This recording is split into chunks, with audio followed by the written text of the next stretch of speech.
Free divers are doing a few things underwater that many scuba divers do not want to admit they could learn from. And once you understand what free divers and scuba divers are really optimizing for, a lot of the judgment, ego, and bad advice starts to fall apart. In this video, I will break down the truth about free divers that scuba divers do not want to hear, the safety realities people gloss over, and the best habits both sides should probably steal. Let's start with a Purist case, because their strongest argument isn't what you think.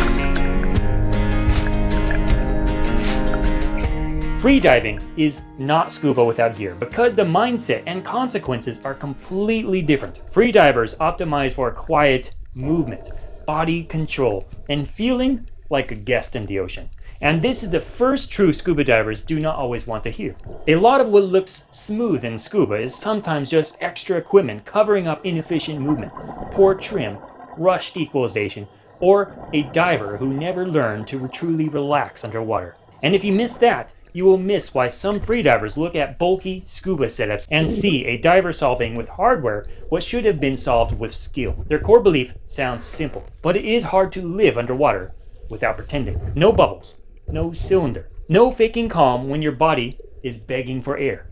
Instead of fighting nature with hardware, freedivers train the software inside the diver. They train relaxation, equalization, and efficient movement while keeping the mind steady. That discipline deserves respect, even if your brain strongly prefers regular breathing schedules. When freedivers talk depth, the numbers matter less than the training required to earn them.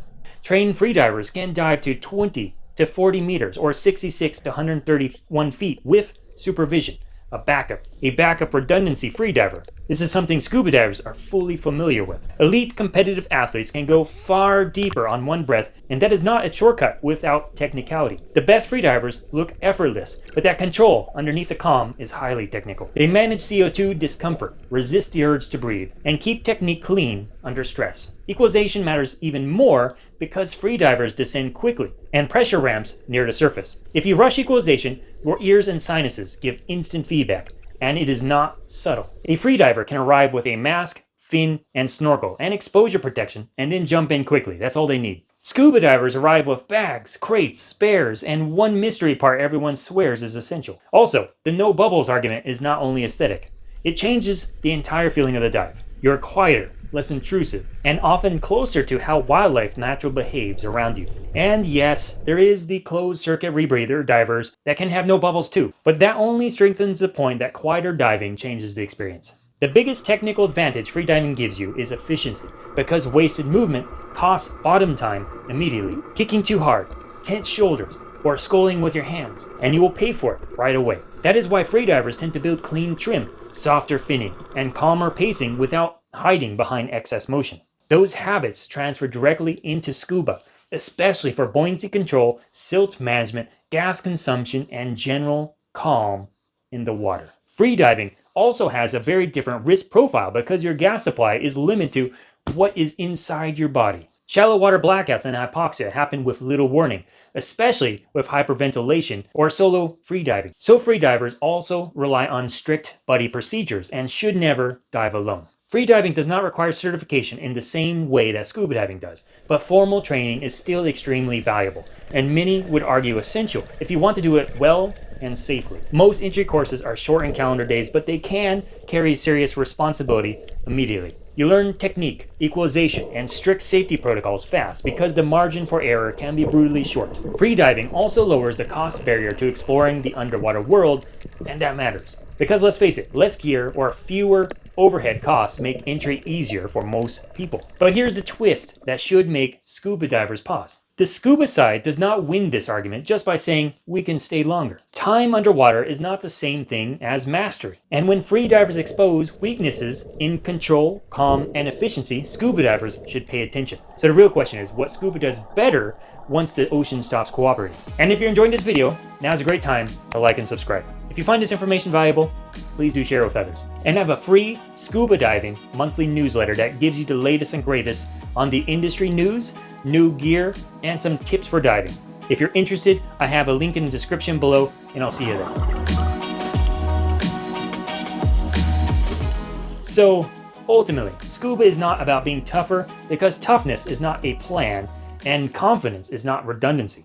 Scuba is about building a system where small mistakes do not become emergencies underwater. It gives you time to slow down, assess the situation, and solve problems deliberately. That is a truth that freedivers have to respect in return. Freedivers get seconds to several minutes on the bottom because breath hold is a hard constraint. Scuba divers can get longer bottom times, but that depends on depth, gas, and decompression limits. At 30 meters or 100 feet, no decompression limits are usually measured in tens of minutes, not hours. Many standard tables put 30 meters or 100 feet at around 20 to 25 minutes on air. And experienced scuba divers often manage that time carefully by moving shallower, tracking their dive computer, and planning their profile to extend useful bottom time while staying within their limits. So the real scuba flex is not staying down longer, it is staying down with a plan. Scuba also has a hidden constraint that freediving does not, and it punishes ego quietly and consistently. Inert gas loading does not care how confident you feel or how cinematic your footage looks. Your body cares about nitrogen uptake, ascent rate, safety stops, and total exposure across the dive. That is why scuba is not just gear. Scuba is procedure, awareness, and decision making. Depth is not obvious temptation, so we need to be accurate about what recreational scuba diving really means. In recreational training, 40 meters or 130 feet is the maximum tied to training and conditions. Many agencies set 18 meters or 60 feet as the maximum for new open water divers. Technical divers can go deeper with proper training, gas mixes, equipment, and team procedures. That is, of course, a different discipline than recreational diving with higher consequence margins. And it's not something you improvise. Scuba simply unlocks environments freediving cannot access safely for extended exploration or observation. Deep wrecks and walls below recreational limits can be stunning, but they demand better planning. Overhead environments require specialized training beyond recreational diving because you cannot just go straight up. You have either a real ceiling or a virtual ceiling. In recreational diving, you can ascend to the surface, albeit at safe rates at any time of the dive. But if visibility drops or something fails, the ceiling changes your options and your consequences. The deeper truth is not only access. Scuba gives you controllability in the water column.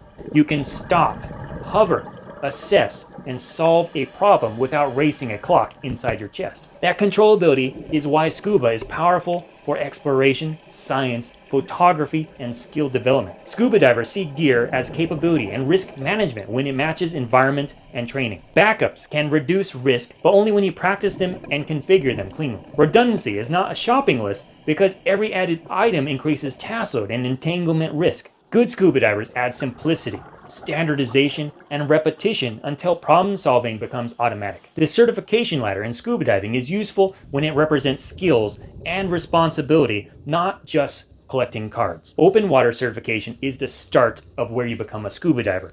Then advanced training, which is really what I consider open water part 2. Then you move towards rescue, deep diver, and specialties like wreck and night trucks. And of course, the marine life argument hits differently for scuba.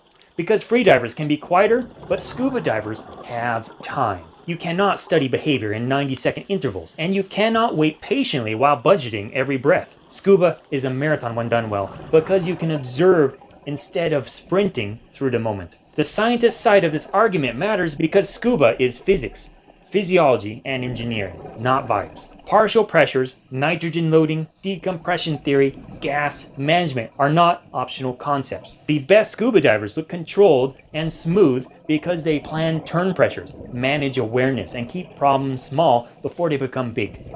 So yes, freedivers often expose weaknesses scuba divers should fix, but scuba solves a different problem and solves it extremely well when the diver behind the gear is disciplined enough to use it properly.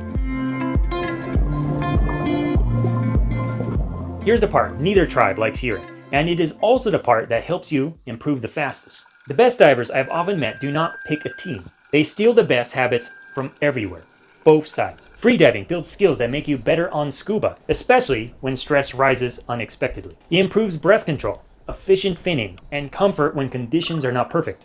It also builds equalization awareness before discomfort becomes an injury, which is useful for all diving. That mental discipline translates into smoother buoyancy, lower gas consumption, and better decisions underwater. And this is the truth a lot of scuba divers do not want to hear. If your trim falls apart without a BCD adjustment, if your breathing gets ragged the second conditions change, or if your movement is loud and inefficient, a freediver will often spot that weakness before another scuba diver even says a word. On the other side of the coin, scuba gives freedivers access to experiences they cannot reach otherwise, especially when they want time. Deep wrecks, night dives, and long drifts become possible without sprinting through those moments. This is where the dive-wise mindset matters, because the goal is not to win an argument.